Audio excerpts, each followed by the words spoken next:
My name is Daniel Saleh. I'm a professor of political science and the principal of the School of Community and Public Affairs at Concordia University.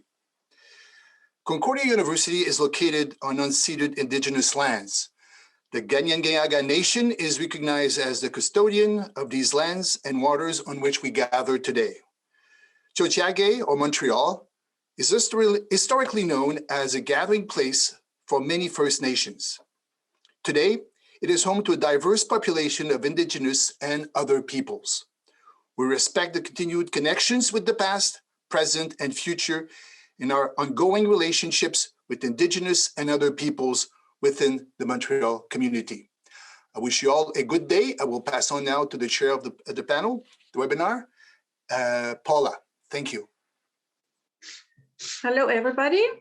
I hope you can hear me. I welcome you to our panel, Neoliberalism, Emancipation, and the Pandemic in Latin America.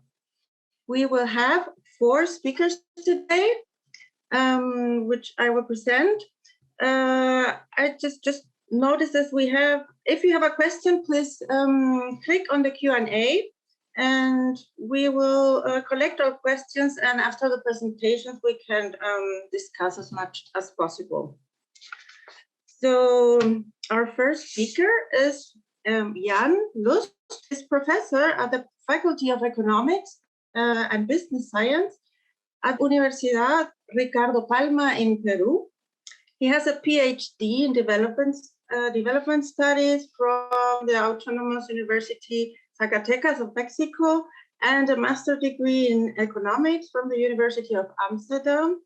He's part of the board of directors of the University Ricardo Palma Research Center, and he has published many articles and books in Spanish and English. Today he will talk about neoliberalism. The title of the paper is The Continuity of the Neoliberal State in Peru. So, Jan, go ahead. Thank you. Thank you for inviting me. My paper is called The Continuity of the Neoliberal State in Peru. Peru was the first country in Latin America to implement a nationwide lockdown and strict quarantine measures in order to contain the expansion of COVID-19. The measures did not have the expected results. Currently, what is called the second wave is more mortal than the first one. It's not nice to live in Peru these days. In my paper, I argue that COVID-19 will not lead, what maybe many academics suspect, to a transformation of the state. The Peruvian state before COVID-19 and after, supposedly after COVID-19, will be the same. No, the principal reason for this are economic and political restrictions. No, in other words, we will discuss there is no material base for the transformation of the Peruvian state. The economic restrictions that impede this transformation refer to Peru's role in the international division of labor, the power of extractive capital, the economic weaknesses of small and micro companies, and the economic interest of the Peruvian bureaucratic state apparatus. The political restrictions relate to the political power of capital in the state apparatus, the political and social weakness of the progressive forces of social change, and the political interest of the Peruvian state's bureaucracy. First, we start with the economic restrictions. The function in Peru and many peripheral countries in general in the world economy, or the role of dependent countries in the international division of labor explains the structural character of the dependent relationship between these peripheral countries and the global north. Since the 1990s, the intention to industrialize Latin America have been permanently set aside and replaced by neoliberal economic models based on the extractive sectors, including Peru. The role of Peru in the international division of labor, a provider of natural resources and cheap labor in the globally organized value chains, has contributed to the division of the Peruvian economy into an advanced economy and what I called a capitalist subsistence economy. The advanced economy is defined as an economy of the principal private corporations, the big corporations, especially transnational corporations, the source of political and economic power in Peru. and the location of relatively high income consumer markets. The capitalist subsistence economy is defined as an economy of micro enterprises characterized by low levels of productivity and expressed in remuneration rates at or near the minimum wage. By the way, we do not consider the Peruvian economy as a dual economy. Both economies form part of an organized whole. They are the relations are interdependent. Regarding the advanced economy, the following. The privileged position of the extractive sectors in the economy attracted international corporations. In a country like Peru, the mining businesses have been historically a foreign affair. Local capital was too small to invest in large-scale production facilities, international capital was more competitive than local capital, or the local politicians pursued political practices that had the clear intention to favor international extractive capital, principally mining capital. Peru's principal corporations are active in the extractive sectors of the economy. These companies are the main companies in what are called the advanced economy. The capitalist subsistence economy.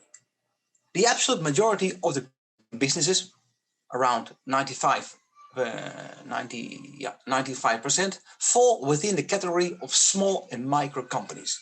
Low productivity, no investments in human resources, low wages, principally informal workers and companies. These enterprises, however, are of key importance for the populations as they are the main providers of employment. It's a kind of a social security system. Informality is in Peru a social security system. No? Although micro enterprises are crucial for employment, for survival, their contribution to total national production is very small. In 2015, the contribution of formal micro enterprises to the private sector added around 6.6 to aggregate value.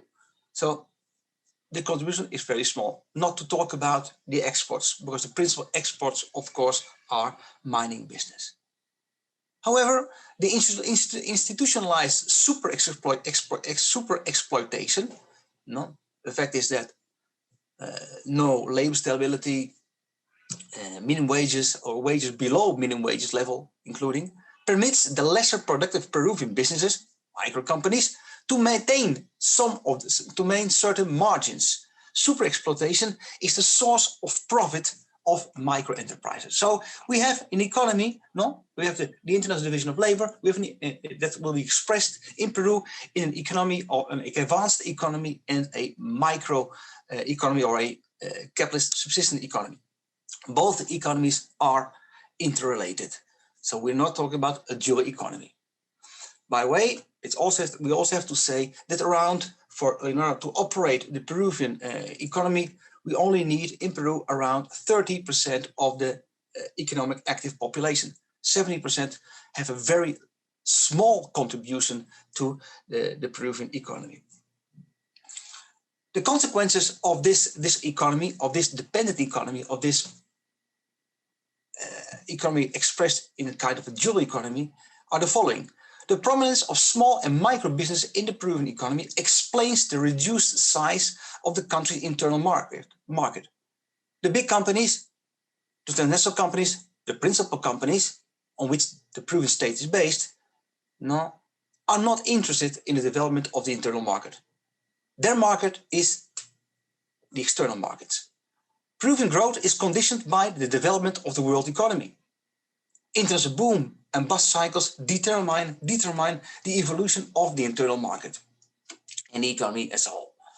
The increase of GDP and consequently the growth of the internal market since 2004, because since 2004 we are talking in Peru about a miracle, an economic miracle until 2012, are principally caused by the demand for the country's mineral resources and foreign direct investments in the extractive sectors. Internal economic forces, that is, micro businesses, 95% of the total business in Peru, are of course too weak to increase on their own account the size of the internal market. and to push for economic growth. They also depend in the end on what happens in the external sectors, what happens in China, the United States, no, which are the basic, or the principal commercial partners of Peru. So here we got the economic panorama, which I call an economic restrictions to transform the state, because the state, as we'll see now, is dependent on the big companies. Dependent, yeah. When we keep the role of Peru in the International Division of Labor in mind, when we remember its effects on the country's economic structure, kind of dual economy, and recall the principal economic sectors for economic growth, extractive sectors, principal mining, we have the basic ingredients for the functioning of the Peruvian state. But before we proceed on this, first something on the capitalist dependent state. I will tell something which is maybe a little strange. Dependent capitalist states holds the general characteristics of the capitalist state and the characteristics that are product of its country's role in the capitalist world system, independent character of the economy. So the dependent capitalist state holds two types of characters: the general characters of the capitalist states and the characteristics of a dependent capitalist state. While the general characteristics ensure the continuity of the capitalist character of the economy, the dependent characteristics of the capitalist dependent state assure the continuity of the dependent character of its economy. The structure, class composition, and functioning of a capitalist state, in general, reflects the economic and social processes or the infrastructure that underlies it. The elaboration and execution of policies, the capitalist state in general, by this state show a political bureaucratic continuity because the leading cadres of the state apparatus are socially, as a class fraction, and personally committed to and interested in the overall continuity of the system. We're talking about the capitalist system in general, the characteristics of the capitalist state in general. Now here my contribution. The dependent characteristics of the dependent capitalist states are the concrete expressions within the state apparatus of the economic and social structure of a peripheral country, or Peru in this case. These characteristics emerge as a consequence of the fact that the capitalist dependent state not only needs to ensure the reproduction of the system in general, the capitalism in general, but more specifically, it must contribute, the capitalist dependent state in the periphery must contribute to the reproduction of the state of the system in the center of the world, or the center of world capitalism, and the political, economic, and social relations between the center and the peripheral capitalist dependent state. So, the dependent capitalist state, its prime function is to ensure, to contribute to the reproduction of the system in the center, in the global north, not in its own country. Or let's put it another way: the relation between the superstructure, as Marcus will say, the relation between the superstructure and the base is a particular relation in peripheral countries. In this case, Peru. The superstructure is principally, Peruvian superstructure, the state, ideology, education, is principally determined by the international base, international economy. The national economy is determined by the superstructure. It's not the national base, as Marx would say, the national base determine the superstructure. No, it is the superstructure that determines the national base. As the superstructure, the national superstructure, the Peruvian superstructure, is determined by the international base. The dependent capitalist state helps to reproduce the basic conditions for the functioning of the national capitalist system. It does not intend to contribute to the reproduction of the system on a large scale. On a large scale. The national system, the national superstructure only helps to maintain the national capitalist system. Therefore, the state in dependent capitalist countries is not fundamentally interested in the eradication of labor precariousness, informality, and business practices of superexploitation. The proven state. So, taking this, the fundamental theoretical notions of the dependent capitalist states into consideration and the fundamentals of the economic dependency, we come to the following conclusion regarding the economic barriers. The proven state principally responds to its international base or its international markets. The transformation of the proven state is only possible when its material base has been changed. A change of the international base in Peru is conditioned by a change of the economic development model and a change of Peru's role in the globalist capitalist world. For this to occur, the proven state has to, accompanied by civil society, should be willing to develop and execute an economic, social, and cultural development plan that helps to change the country's role in the international division of labor. That's impossible. That's impossible, no? Because the policies that are developed and implemented by the proven state are, in the last instance, determined by the international markets, international working capital groups, and the advanced capitalist countries in China. The economic fraction of capital is extractive capital. No? The policies that are developed and implemented favor the business in these sectors. However, the state also has an interest in it. The proven state not only helps to reproduce big capital, it's also important, the economic model, for the following. It should be underlined that also the state, as the state, is economically benefiting from the model, as it has delivered tax revenues that might it possible to increase the social support base of the model through the policies of social inclusion. The high state bureaucracy. Apart from the economic barriers to transform the state without transforming its material base, there are also political barriers. First, high state bureaucracy. The historical origin of the dependent characteristics of the capitalist states in the periphery of world capitalism and the objectives of capitalist development state not only explain the political and economic class content of the policies developed by the high state bureaucracy, but also the social composition. The economic and social elite forms the proven high bureaucracy. It defends its national and international economic interests. And is the political, ideological, and social guarantee for the continuity of the system in Peru. As a matter of fact, the high state bureaucracy has similar individual economic interests as the dominant capital groups in society.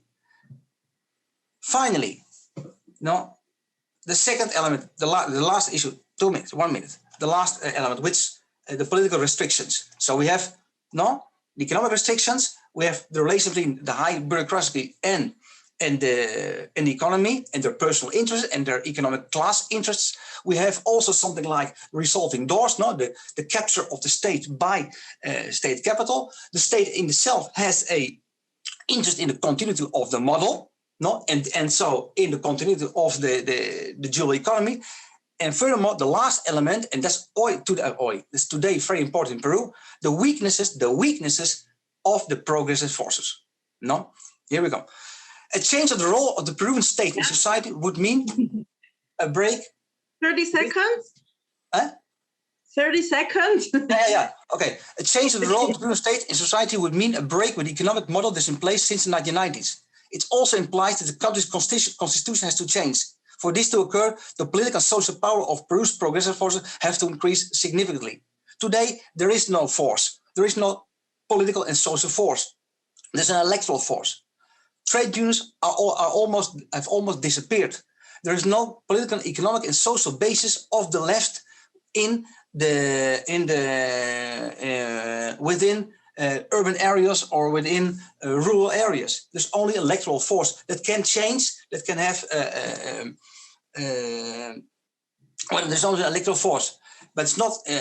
In order to change the constitution, to change the model, you need more than only an electoral force. You need a social base, a political base, and organizations which are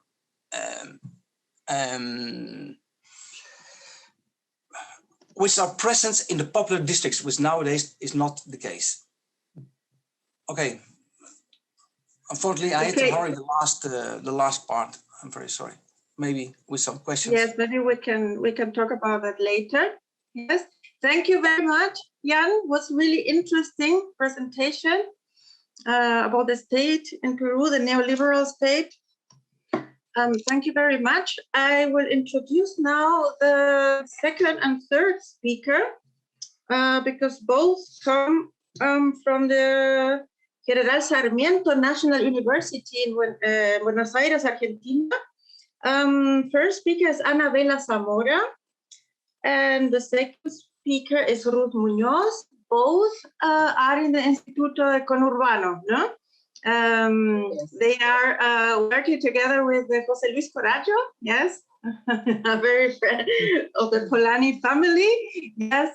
And I think 8 years ago, many of us were there in Buenos Aires. It was a really nice, the 12th International Polanyi Conference took place there. And so, well, both a very long curriculum, but I think we don't have so much time. So, Ruth, you start, or Anabella? Anabella starts, and I share the presentation. Okay, so go on.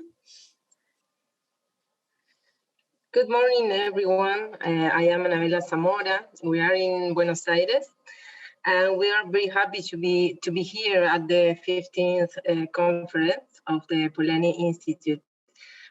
Our presentation is about the paper called Public Policies of SEC in Argentina during the COVID-19 pandemic, preliminary reflections from the United case. And we want to start by commenting on the objectives we set ourselves with this paper. For the limited time, I'm going to read this specific objective to give an account of the main transformations and innovate aspects of the policies for the promotion of SEC carried out by the National Institute of Associativism and Social Economy, in Spanish, INAES, in relation with all the other national policies aimed at mitigating the socioeconomic impact of the pandemic crisis. To begin with, I would like to comment on the social situation Argentina was going through previous to the pandemic.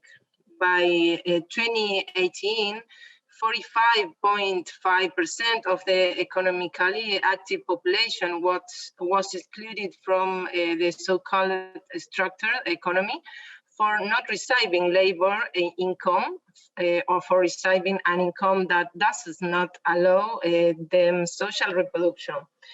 In addition, within weeks of Alberto Fernandez assuming the presidency, the Congress sanctioned the law of social solidarity and productive reactivation and proposed a package of measures to alleviate the crisis in several matters, especially economic, financial, fiscal, social security, energy, health, and social matters.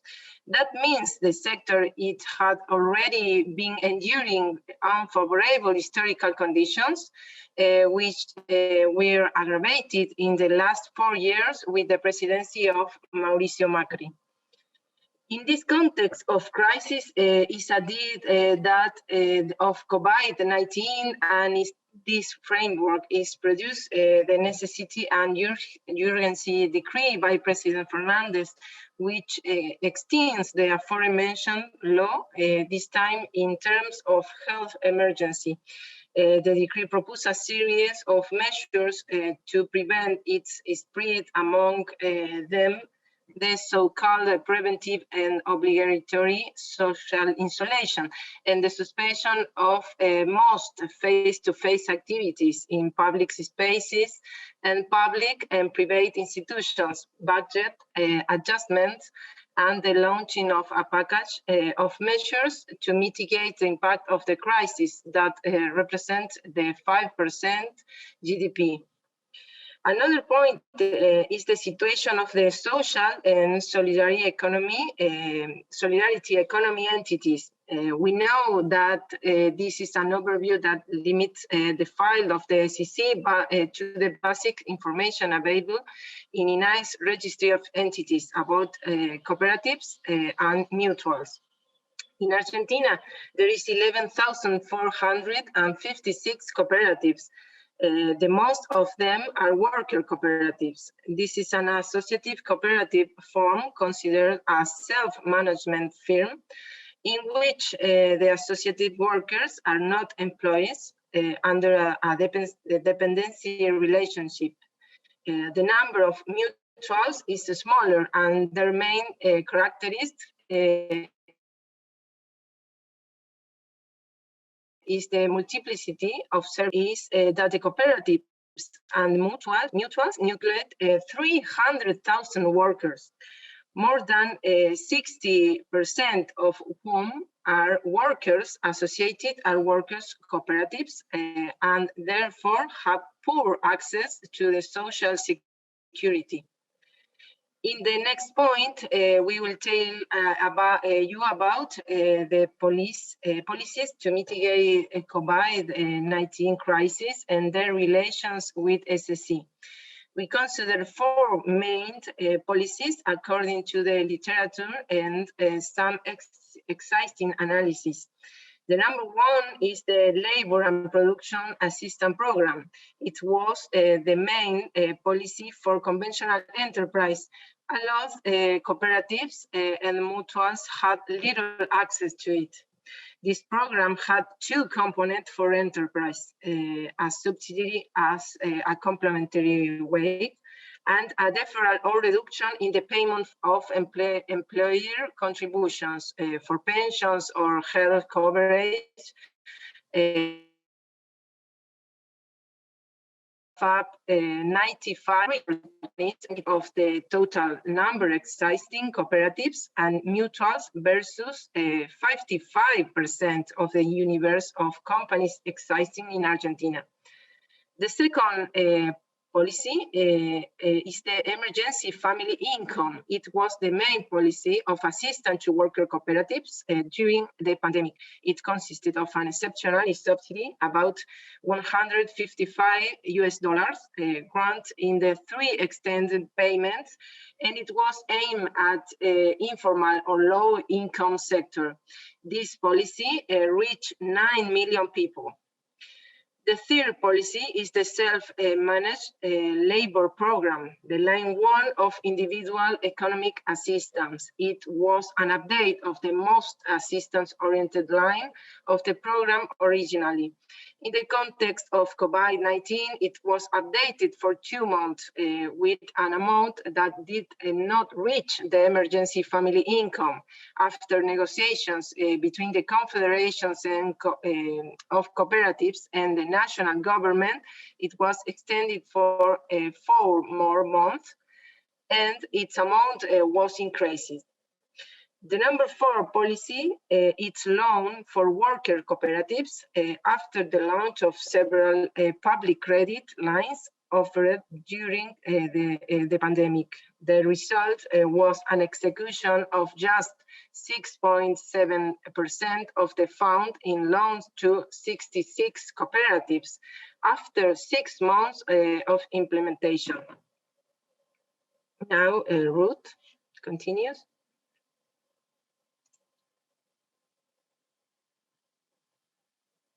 You are muted. Sorry, it's a pleasure for us, like Anabella says, to be here. And we are both researchers at the UNS University and workers at the INAES, a public organism in the Ministry of Productive Development. Here I will introduce our institutionality of the INAES. It's the Enforcement Authority of Cooperative cooperative and mutual laws, and its main function is to promote, essentially through financing, technical assistance and training, and also to regulate both functions, the incorporation, registration and supervision of this type of entities.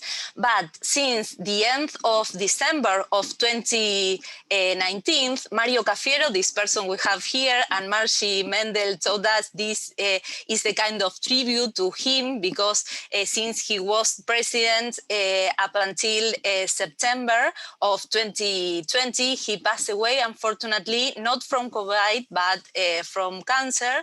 He attempted to transform INAES in a substantive way, and he was explaining who Polanyi was and his thought, and trying to practice Polanyi in our state. He was a very interesting person, and the first action he could achieve was to take out INAES from the social development ministry and to take it to the orbit of the productive development. This was a very important movement for the social and solidarity sector in order to increase its recognition as an economic actor, and to change the strategic objective of the organism in 2020 to achieve centrality of the SSE in Argentina in order to transform the country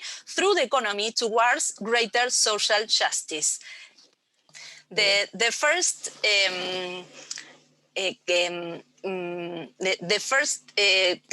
change of this transformation is that INAES is a co-managed organism with the top of the authorities in the board. It was a very important support of the sector, with the confederations supporting all this kind of transformation, and also with a lot of traveling of all the team, and Cafiero itself visiting himself the 23 provinces. Argentina is a very extensive country. You can imagine we have almost 3 million square kilometers, and he, with his illness, visiting all the country with a program that we call INAES in the Street. The feedback we have here in order to know the needs of the sector was the first time that INAES was in the radar of the sector, and also all the territories, not just the cooperatives and the mutuals. Also, there were created a lot of specific technical commissions, just like food sovereignty, agroecology, gender, native people, roundtables with universities in several cities and communities, and our specific area where Anabella and I work, that is the advisory council related to strategical issues in order to improve the decision makings of the board. Also with a vocation to irradiate the SSE in all public organisms, and not just working inside doors of the INAES, tempting to break in sectorial boundaries. And we, the executive team, working as if we were in an assembly with weekly meetings, functioning as if we were a cooperative inside a public organism. Next, please. this was before the pandemic. And during the pandemic, we don't have the time for the detailing. These are all very symbolic photographs that represents these policies. For example, the first one is in Patagonia and symbolize for us the difference between trade and market. And the first policy can be explained that this photo, but we don't have time to explain each one.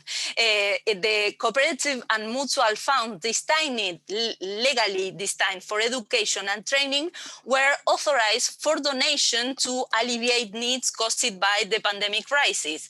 The second policy was in a context very restrained for financial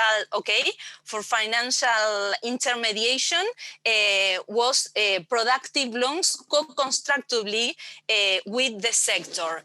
The first time that public subsidy for platform cooperatives, also municipal purchasing program for SSE, and an online course for SSE program for local development destined to public employees, and recommendation for adapting the ATP, the main public policy, the next one. But unfortunately, we see, the next, Anna, please. We see a very lack of receptiveness in our ministry, and also the financial instruments are typically supply driven versus INAES that are mostly co-constructed with full execution, because we are scaling up public policies. We see here a certain co-responsibility also because of the SSE movements with a very political fragmentation and a lack of unified meaning. And we see the INAES as a case both for a research agenda with the substantive lens very accurate, because the conventional economic heterodoxy turns invisible the SSE object of study and also the subject of policy, with approaches with limited, fragmented, and disjoint manner. We can detail this, but we see almost a divide between a revival of what Coraggio said of previous government of the social policy of social economy, again, unfortunately, because the IFE is the main policy, and now the attempt of assimilate the SSE to the SME with an economicist subjectivity. And finally, we think that, and this was our first meeting, we see a new view of the state is needed to rediscover all expression of SSE and popular economy, and INAES could work transversally with other public organisms, becoming a bridge contributing to a better institutionality for the post-pandemic context. Thank you.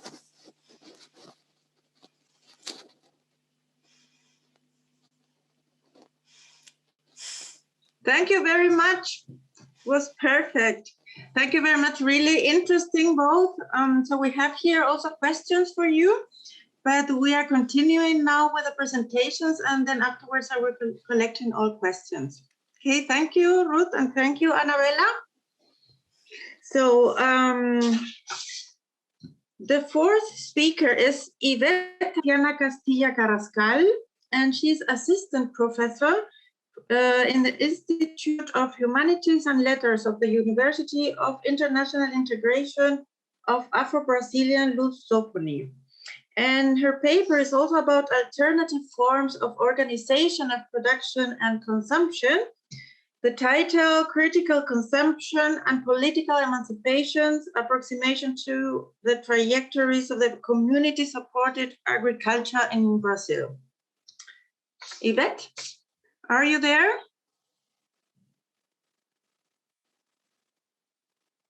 Yeah, thanks, Paula.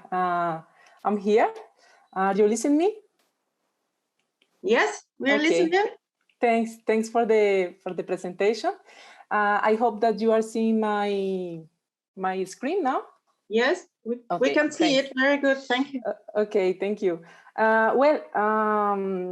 This is, I want to share with you the initial thoughts of my research. It's a work in progress, so I am very open to your comments. This investigation is justified by the interest in knowing in deep some experiences of resistance to the advance of macroeconomic process in Brazil. In this sense, the concerns are about two principal things. The first one is the relation between the process of financialization of food and the problem of land concentrated in Brazil. And the second concern is about the problem of the release of pesticides in the country that are proven to be harmful to human health. According to a recent investigation of Borsato and Sousa Esquerdo, at the same time that Brazil is recognized as a pioneer in the institutionalization of agroecology, it is one of the world's largest consumers of pesticides and a major exporter of agricultural products. For these concerns, among others, there is an appeal for more sustainable food systems that must be equitable, healthy, and decentralized, with characteristics that make the new, more democratic food system at all levels. As much as the COVID-19 pandemic has exposed how fragile and unsustainable the global food system is, it also demonstrates the resilience of local food initiatives and short supply chains. As example, the community supported agriculture have seen in many countries an increase of the number of consumers, and the interest has grown dramatically. CSIs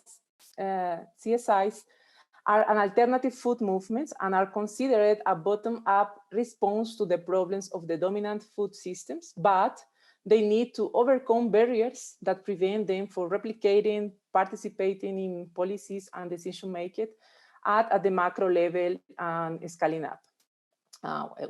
Given this, my investigation aims to closely observe that work that CSIs have been doing, especially in Brazil since 2011, and to analyze how they can articulate experiences of critical consumption with projects of political emancipation. For this paper, I will only expose some theoretical contributions that help me to construct the working hypothesis and some links to think about the analytical map proposed.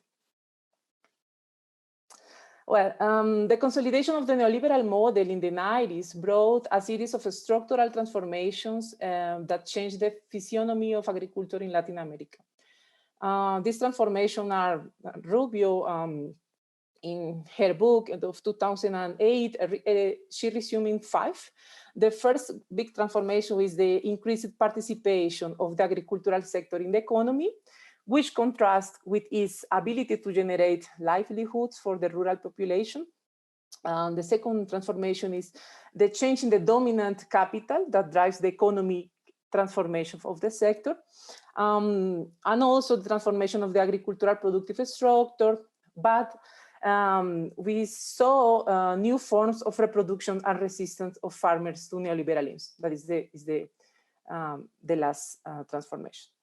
These changes are related also to the financialization of agri-food systems. Historically, productive investments in food and agriculture were not the preferred choice of the financial sector due to the risks and uncertainties associated with the climate, price volatility, among other factors.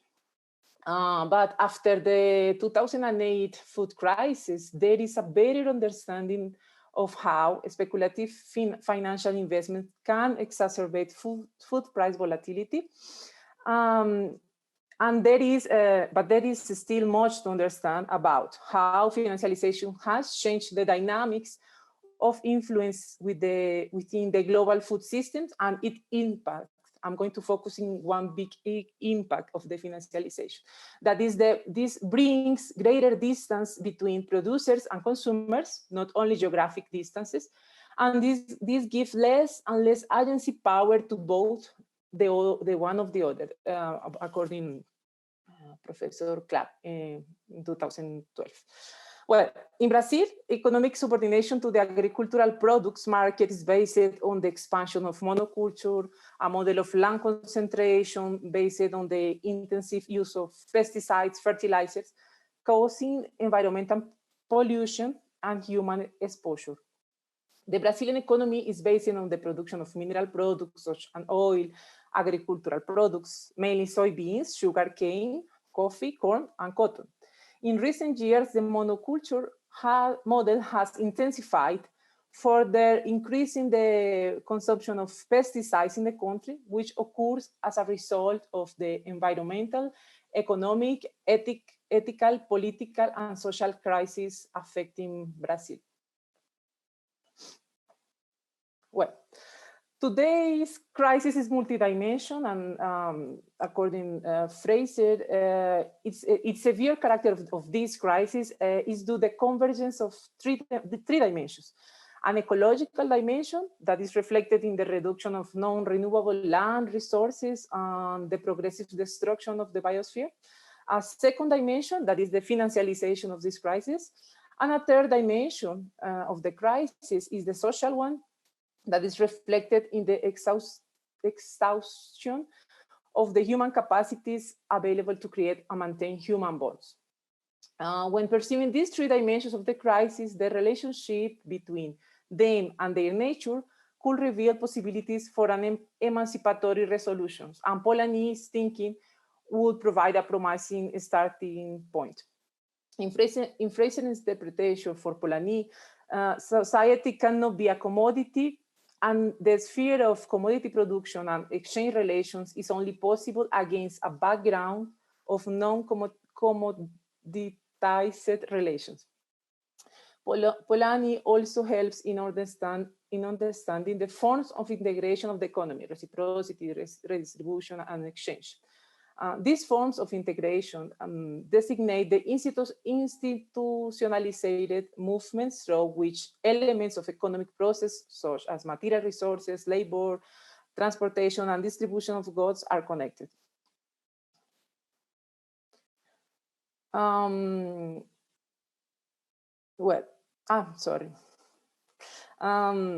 Another interpretation, Buchala in 2003, show us that the Polanyi intended to demonstrate that the principle of exchange was not always the guide for economic activities, just as the market did not occupy the central role in the economy in different societies.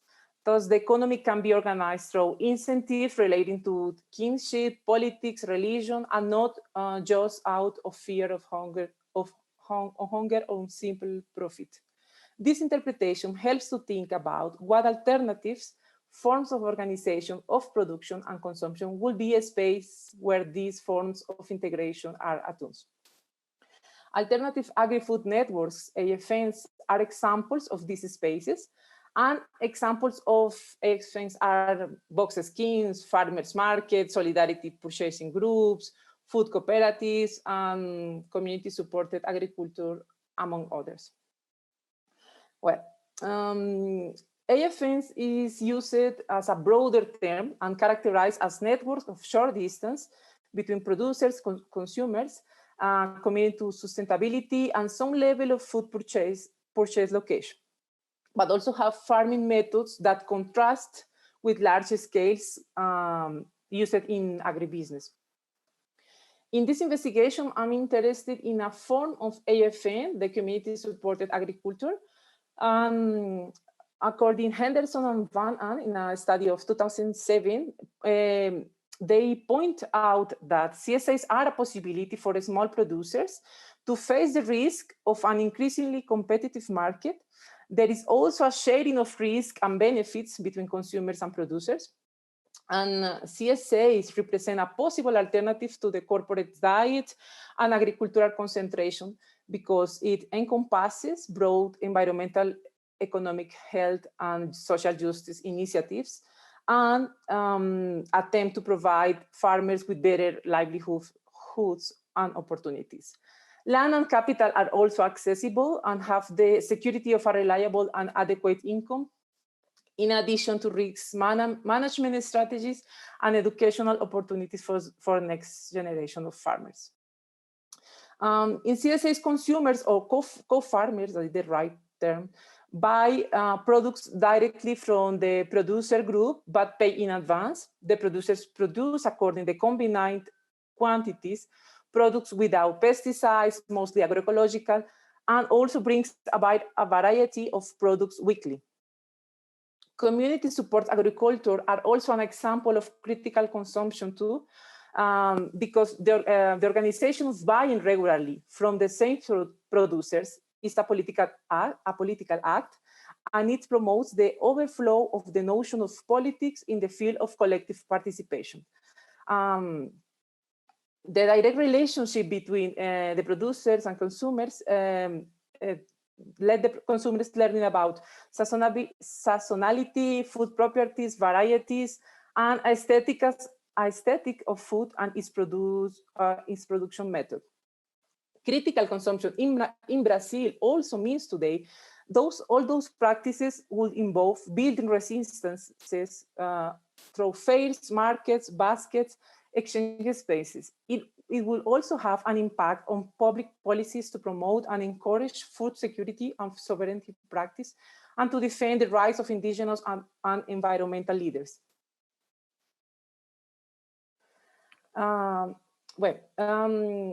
The community support in Brazil, and I'm going to show finally the analytical scheme, have a recent study of Marcen, Baker, and Beira in Brazil, in the state of Minas Gerais. They carry out a case study of the CSA. CSS Alpha is the name of this. And they find that the studied CSAs pointed to the coexistence of numerous regulatory principles in a combination of market exchange and reciprocity. Also, it manifested a counter movement to the commodification of agriculture by enhancing the relative autonomy of individuals, which raises their social cohesion. For the authors, the CSA is not antagonistic to the system, but it maintains a critical distance from the conventional market for activating the principle of fair trade, social economy, between others. According to the previous one, and due to the specific characteristics that a CSA may have in Brazil, due to the social, economic, and political context, in this proposal to analyze the trajectory. Community supported agriculture appeared in Brazil in 2011 in the Metro São Paulo, and today there are more than 100 initiatives across the country. The first one was based on the impulse given by the artist Herman Polanyi. The project started with 30 families, and at the end of 2013, it had 300 members covering Botucatu, Ourinhos, and São Paulo, in the state of São Paulo. Given the above, the following research question was formulated. How I say I'm in the 3 first months of the research, but I'm going to share the analytical map. How the alternative forms of organization of production and consumption in Brazil, like the community supported agriculture, articulate experience of critical consumption with projects of political emancipation. To answer that question, I propose the following analytical scheme to try to respond to the question. And this analytical scheme represents the working hypothesis that is the community supports agriculture will articulate the critical consumption exercised by their actors, producers, and co-farmers with political emancipation projects to respond to the impacts that the financialization of agri-food systems has caused.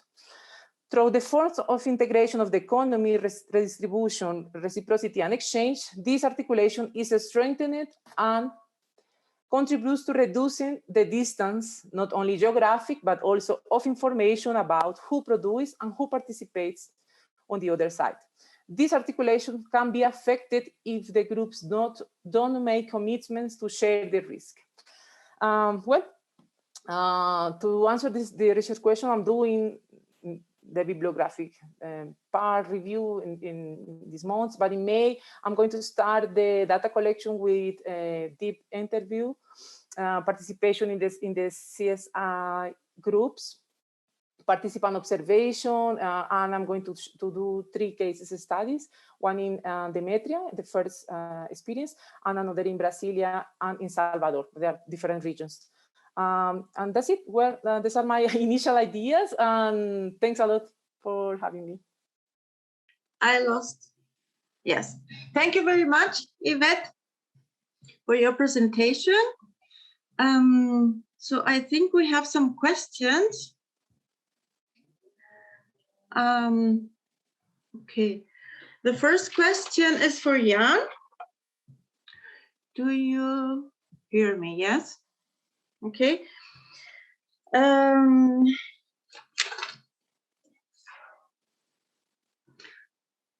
Jan, are you there? I have a question from Francisco Bozano Barnes, and the question is because you were talking about dependencies, and he's asking, what about cultural dependency? You said the state was dependent on big companies. It was also dependent on the superstructure of international economy. And the question is, what about cultural dependency?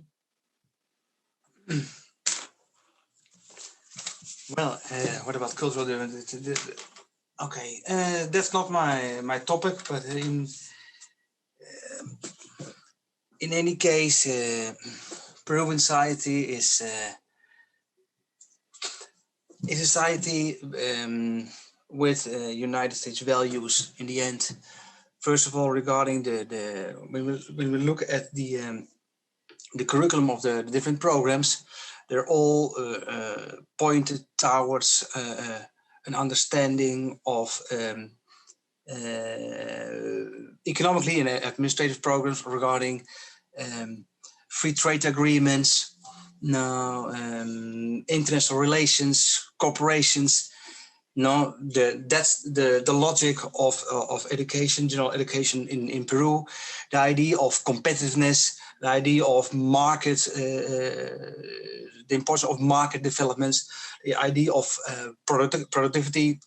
So it's all those Western things instead of developing, let's say, the more Peruvian culture, the indigenous communities, the national identity. Because our economy is an economy based, is what they're saying, an outward looking economy. We are not so interested in, capital is not so interested in developing the national economy. I'm just giving you an example about you're saying cultural dependence. I would like to say cultural imperialism in the end. Give me an example. Indigenous in communities where there are resources, gold resources, copper resources, and an international company wants to dig the copper.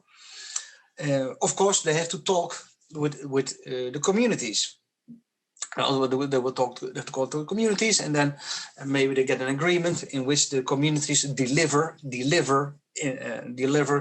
the territories to transnational capital. So, but it's possible that of course those communities many times they don't want to deliver. They don't want to deliver the territories. However, always what is below the territory, always in the ground, is the property of the Peruvian state. So what's the surface is for the peasants, the communities, always below the copper or whatever, gold it's property of the state. So a concession, an international concession on to get the copper or the gold out of the ground, in the end is a contract between the state, between the Peruvian state, which is interested in the model, and the transnational companies. And so, however, the companies still have to talk with communities. However, in the case the communities, that is to. The communities need to talk with the transnational capital, in order. They're getting involved in all the market thinking. And in the case the companies are not getting reaching agreement with the communities, the only thing the states have to do is take a decision, and that decision is, of course, to expropriate the communities, because all what's below the ground is in the hands of the state. So what the state's trying to push is that the communities, the peasant communities, are getting into the idea of markets, idea of buying and changing, negotiating, to try to get them involved in accepting the market workings of their own economies. In the end, the state is trying to push by introducing the market, by introducing the negotiations, which always the communities will lose, because it's the state which finally depends what's below, what's in the ground. No, it's trying to dissolve the communities by introducing market thinkings, market processes. So in the end, I will say it's more like cultural imperialism instead of cultural dependency. If you say cultural dependency, it's only about what you see in the cities where the minority live, because in the end, in the big cities, Lima, in principally the big three cities, where more cultural imperialism is of cultural dependency is present, instead of the smaller cities or in the rural areas. However, the big companies it is pushing the market at any place, at any is pushing the market through any corner of Peruvian society. That's in the end is the function of the Peruvian state, to make the country fit to be exploited by capital, and to get the market way of thinking accepted in all layers of society. I have to continue with the questions, but maybe afterwards you can tell, Jan, what is the role of the left-wing party? The left-wing party? No, of course, I had to cut, because today the issue of the left is very important, because the left has won the elections. But it's only 20%. So the point is, no. By the way, I would like to. Well, I can say something about it. Do you want to say it now? Or? Yeah. No, I will continue with the other questions, but I would like to hear also your opinion. Oh no, of course. Afterwards. No, of course. But that's what I want to end with. But I had to. Yeah, we will see if we have time. So I have just 2 or 3 questions here. Okay. From Jerome Nikolai Warren. For Anabella and Ruth, thank you for this fascinating lecture. I had the pleasure 2 years ago to visit Argentina and experience some of its social economy enterprises, like the Hotel Bauern in Buenos Aires.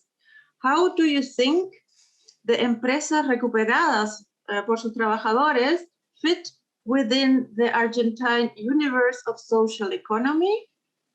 Can you talk something about the construction of new class consciousness via such experiments?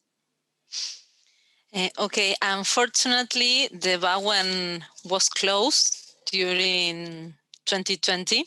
This is a bad news, and no state intervention could do nothing at all with this case, and it was very sad for us.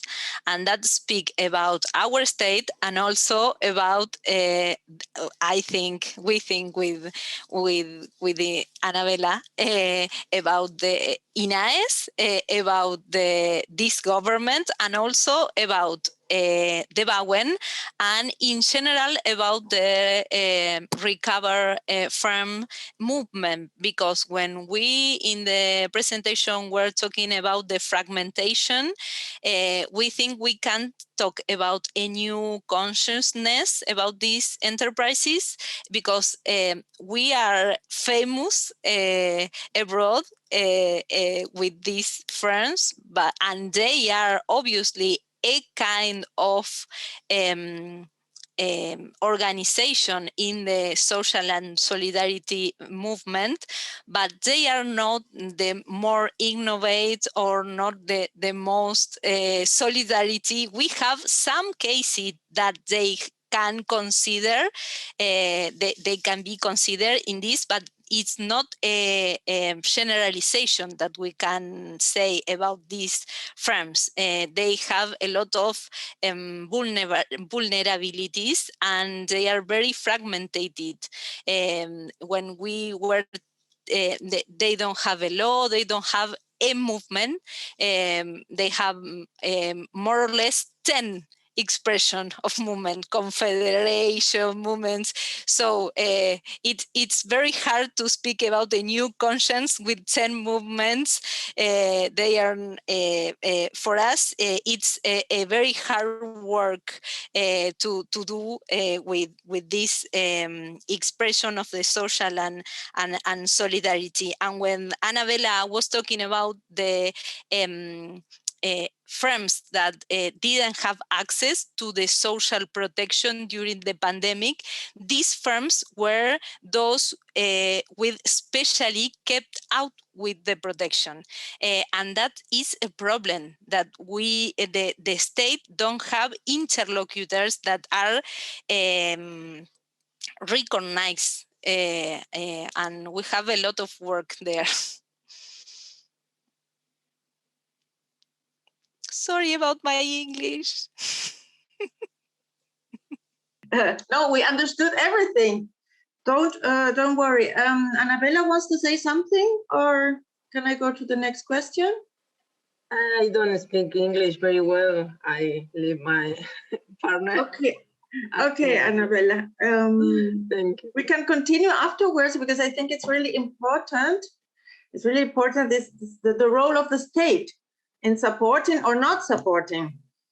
Because the corporations, I know I wrote also about them, they exist so many times, but I wanted, because you have the knowledge, maybe you can also afterwards explain which measures would work to support them, to support this kind of, because I think without state intervention there, without support, they will still continue a small group. So I read a question for Juan, as Jan, I think so. How do you interpret the surprise result of the first round of the recent Peruvian election? Okay, when a little-known radical candidate came in first place, what does this tell about the potential for a more radical political force to emerge? Okay, this is related to my question also. Yeah. Of course, yeah, I read the question. Okay, that's very nice. Oh, that's very nice. Okay. First of all, the candidate Pedro Castillo is not an unknown. He led a big strike, a big teacher strike some years ago. So he was a leader of that strike. So he was known. No. Pedro Castillo is a professor at a rural school in the north of Peru. No, he is what we say. He has all the characteristics. I don't know if that's something kind of racist, but all the characteristics of a Peruvian. Many people can identify with him. So in the countryside, everybody can identify with him. He's original. I hope you understand, original Peruvian, just like Alejandro Toledo was. No, this is okay with all those Andean characteristics. So many people can identify himself. He doesn't speak very well. He doesn't know all the things in the world. He doesn't know details about economics, etc. So now they are pushing. No, there's a war against him and his party because they don't know anything at all. But he's a Peruvian. He's a real Peruvian, and he has some interesting ideas. The ideas of Pedro Castillo are basically the same as what has happened in Bolivia. So it's something like a copy of it, of Bolivia. When we're talking about the surprise result, so it is a surprise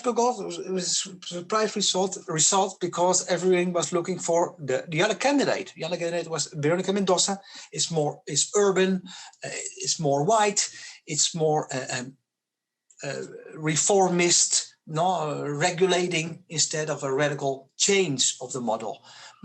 She had a lot of important teachers at the biggest university or the most important university in Peru, the Catholic University, behind herself, a very nice program, very good program, coherent.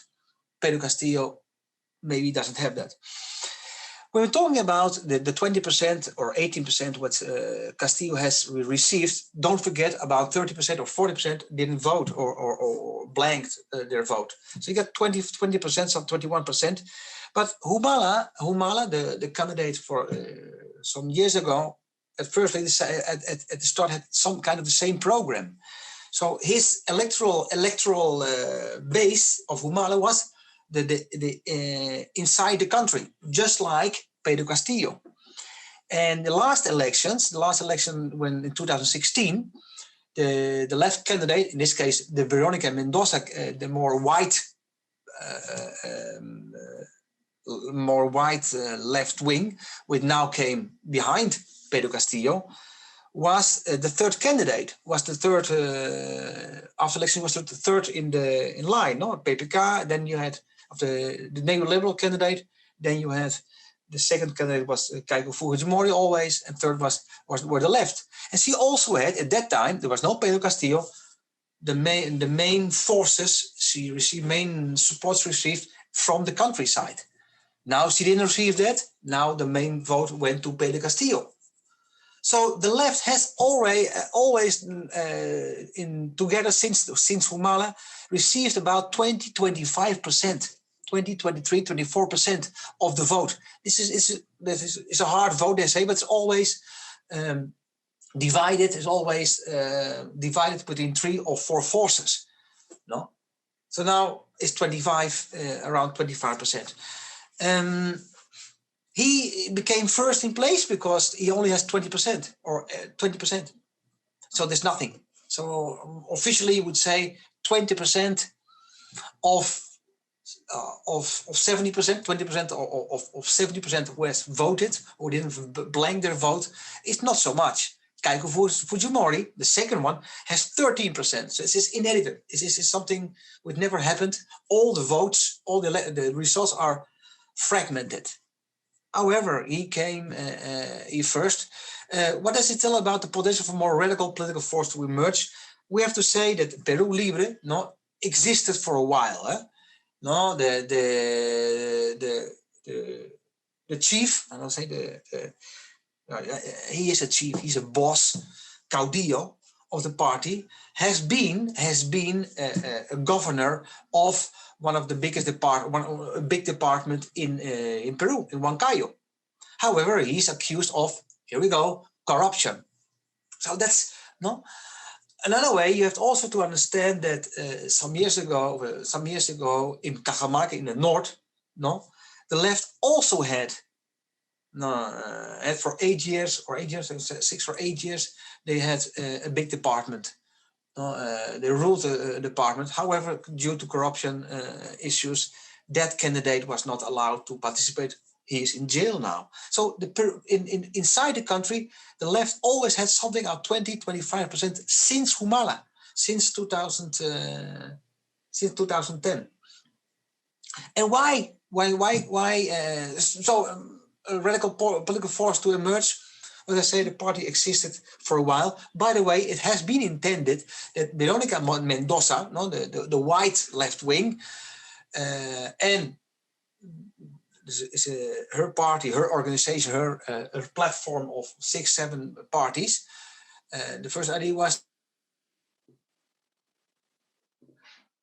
unite all the left. However, the contradictions didn't make it happen. So we got 2 forces. It was Pedro Castillo one. I have to continue with the question. Okay. But Yeah, but what I would like to say, the economic basis of those of the support for Pedro Castillo is because of the structural character of informality, low wages, totally forgotten, and of course COVID-19. The state has not solved the problem of COVID-19 because everybody in the inside within the country or in the rural areas and with the slums of the in the popular districts are informal workers who are not defended by the state. So it's also a reaction against the general politics of the state since the 1990s. But I have to continue, but yes, I know. Sorry. But you're completely right, because this informality is so a big problem. It was also in Chile. Now the politicians say like, whoa, they didn't know that there was like really big informality and nobody had social insurance. So this is a really a problem. And I would like to continue maybe afterwards if we have time. Would like to ask whether the left also has a concept, a really emancipation concept. But I need to continue. I will go to a question for Ivette. Yeah, question for Ivette. I don't know if you read it. The question says, I am member of CSA in Claffjordan Eco Village, Ireland. I see your CSA as an expression of a reciprocal form of integrating the economy in society and the strengthening of community bonds. Yet you seem to see CSAs as having a role in political mobilization also. Do you see this as a constitutive feature of CSAs, or does it depend more on factors extraneous to CSAs? Okay, thanks, Paula. And thanks, Peter Kirby, for the question. In this moment, I believe that the CSAs have a role in political mobilization, but also depends on the scope. The scope of this mobilization depends on factors unrelated to this community supported agriculture and their context. For example, in Brazil, some CSAs are also organized by the movement of landless workers, the MST. Brasilia have one organized by the MST there, and other movements of political struggles for land and food sovereignty. Then this 100 experience in the country depends. I'm going to see that. I'm going to see this political mobilization. If it's a constitutive feature or what? But thanks for the comment and the question. So yes, 2 questions for Ruth and Anna. The work you are doing in INAES is superb, but you pointed out how the SSE has reverted back to social policy by government. What does this tell you about the struggle of working inside public institutions? Mario took such an important lead. How can this be continued in the face of government administrative decisions that determine the role of INAES? I'm not pessimistic, says Margie, just realistic, and wonder how you will approach this new situation. And the second question, so that you're thinking, is from Jeffrey Goodwin. Thank you for a fascinating presentation. Could you say a bit more about how Polanyi's ideas were taken up in INAES or at INAES? How other people working in the agency responded to these ideas? Which ideas precisely? Thank you. So both questions, if you can answer. Well, Ruth or Anabella? I'm going to try it in English, the first question. We think that this question is answered with our last point of our final reflections. We believe in the co-construction of policies from the state. The INAES new administration has in its hands to continue the Mario's way, Mario Cafiero. And we believe that the new view of discover all expressions of SEC and popular economy. And we think that INAES could work transversally with other public organisms, becoming a bridge. I don't think. Yes, maybe to add to Anna, Marcy, you said you are not pessimistic. Unfortunately, we are. And also realistic. These figures we share with you in this paper and the presentation, it was a very hard effort to build them. They weren't available. Because we are in INAES, it was possible to access and to build them because we don't have statistics related to the sector, and they weren't almost not just available, but they weren't discriminated by the type of cooperative and mutual. It isn't for the minister and the area of statistic is just a procedimental area, it's a bureaucratic area.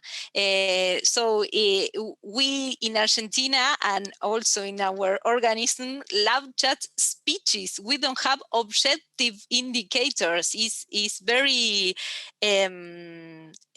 dramatic, the situation. So this presentation and this conference was for us like an excuse to have the panoramic view at a glance of the situation during the pandemic, and to put this panoramic view with the dramatic situation we have, and we would like to have an impact with this number, not just in the conference, but especially in our country, to see this number, because we don't have conscience of this law of access,